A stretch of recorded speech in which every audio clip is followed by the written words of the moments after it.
happiest man alive. They all told me I was going to die broke. My brother, my ex-wife, every financial advisor on the television, they all looked at me and said, Gene, you're going to be eating cat food when you're 80. You're going to end up on the street. I'm 94 years old. I'm sitting on a crooked porch looking at the ocean. I had grilled fish and mango for lunch. Well, half a mango. The other half I gave to this bird that comes around. Just sits right there on the railing. We have an arrangement. I don't have a 401k. I don't own a single share of stock.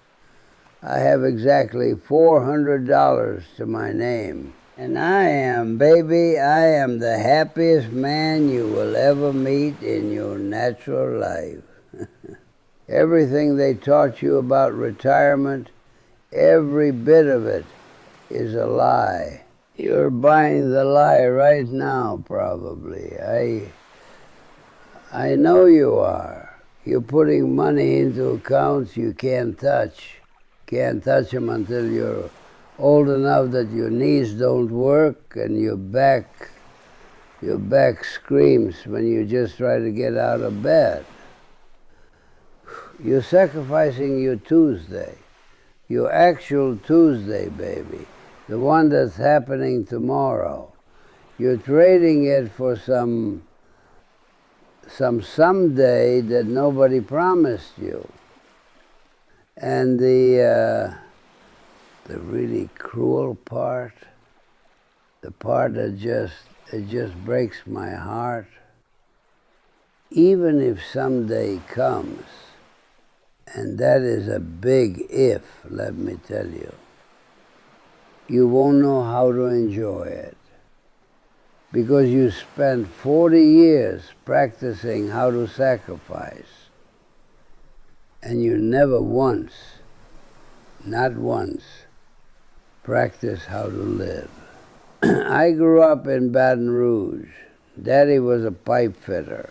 Good man. I mean, genuinely good man. Quiet. Had hands like thick leather. He had this a coffee can under his bed, Folgers can, red lid, a little dented on the side. Had a rust ring on the bottom of it. And every Friday, every single Friday, like clockwork, he'd come home, take his boots off by the door, take a $20 bill out of his wallet, and put it in that can. He called it his freedom money. He said, and I remember this exactly because he said it so many times, he'd look at me and say, Gene, one day I'm going to take your mama to see the ocean. One day, baby, I'm going to sit on a beach and do absolutely nothing for a whole week. My father died on a Tuesday. He was 58. Heart attack. Right there in the kitchen. Mama was making red beans at the stove. He walked in, still had his tin lunch pail in his hand. And he grabbed his chest. And that was it. The last sound he made wasn't even a word. It was just air.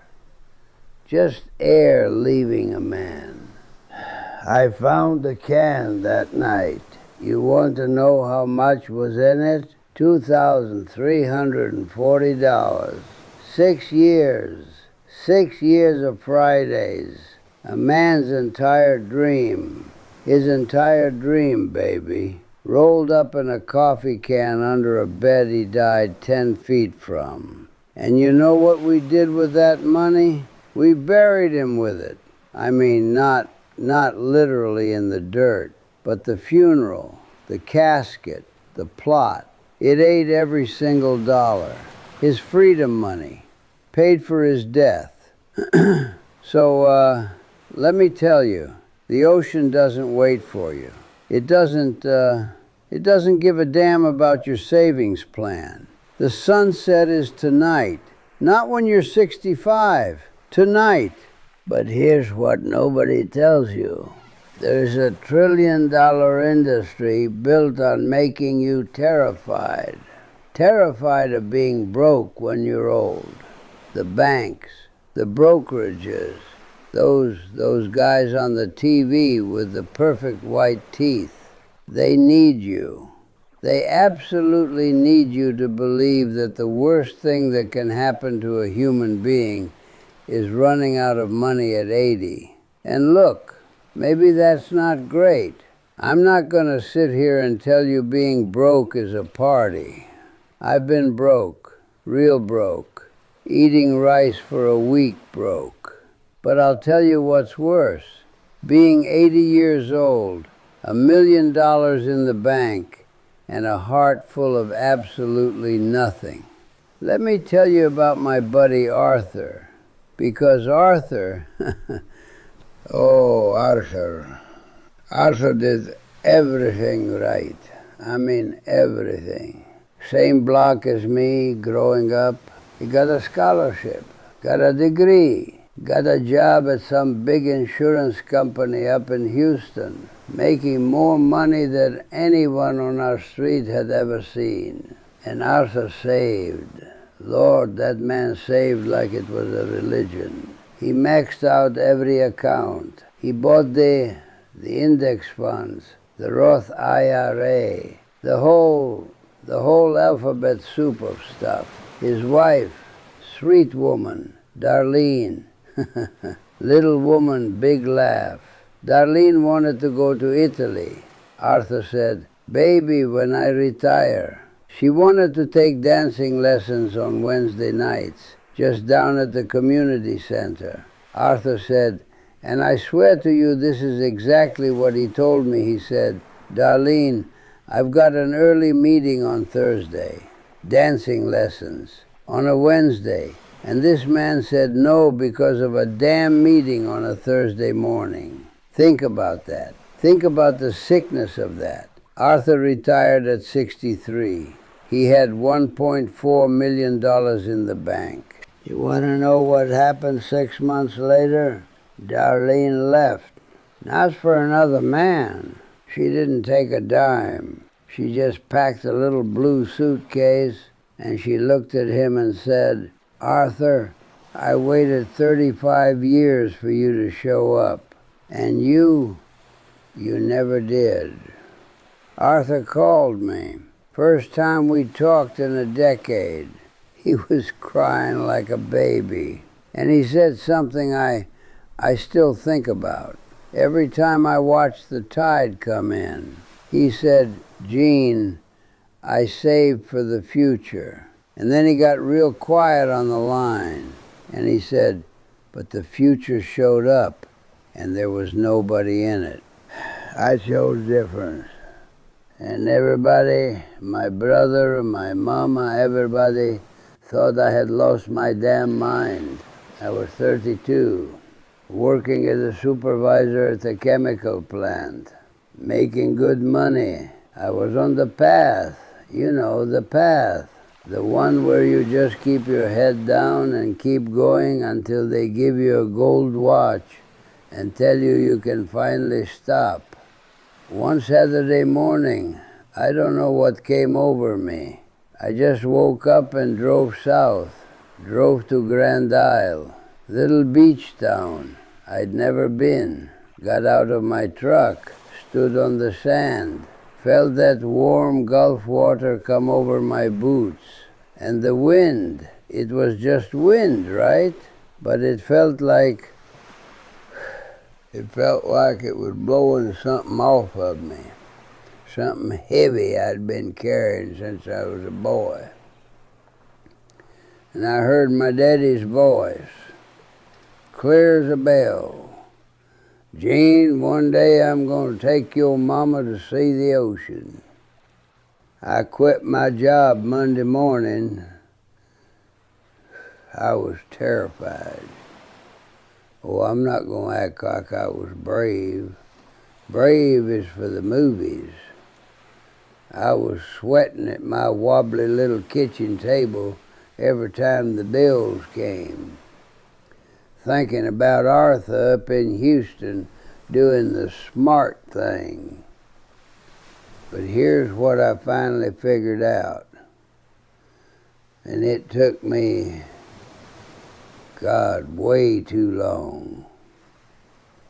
Being scared of going broke and actually going broke, those are two completely different animals. Being scared, that's a monster. It lives right here, and it just eats. It eats your joy. It eats your dancing lessons. It says no to everything. Actually being broke, that's just math. That's a Tuesday problem. You pick up an extra shift. You patch your shirt. You figure it out.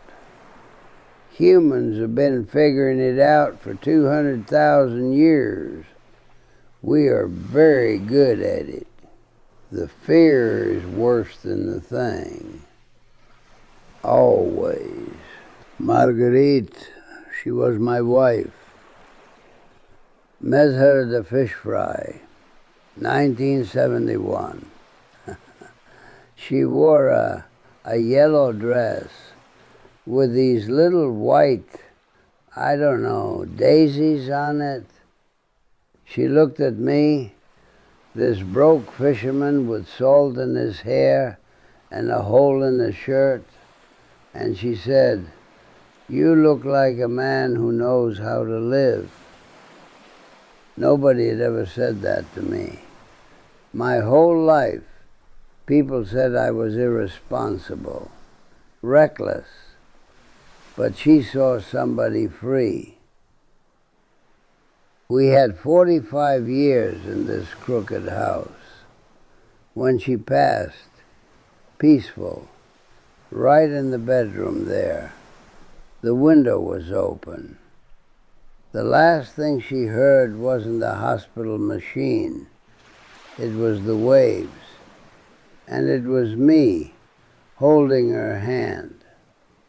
We had about $900 to our names when she died.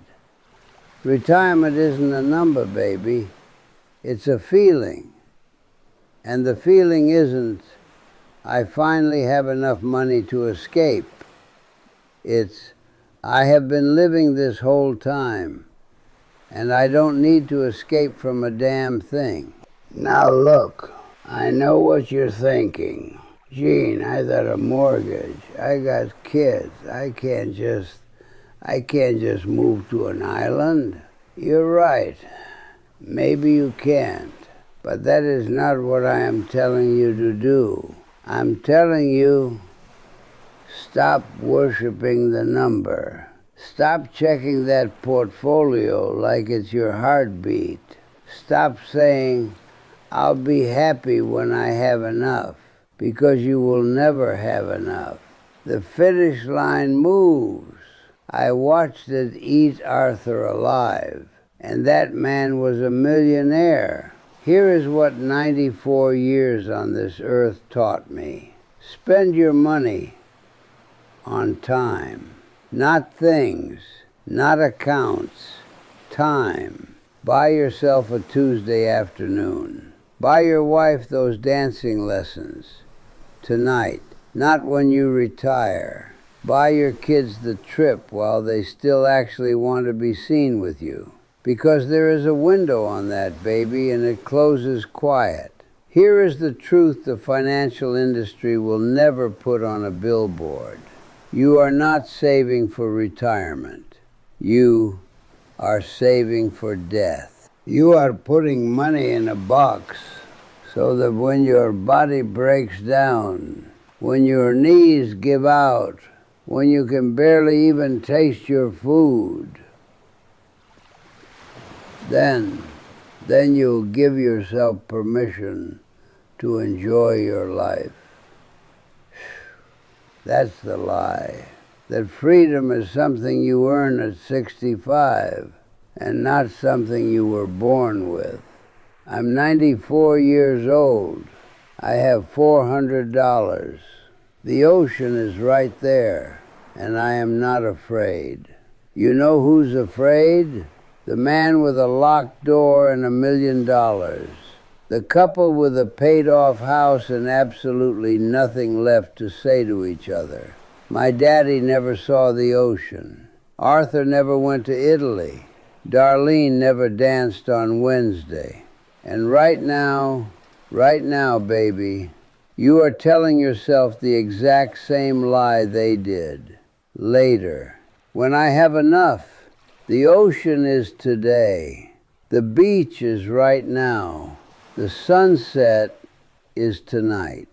That coffee can under your bed, that's not freedom money. That's fear money. So, you know what to do.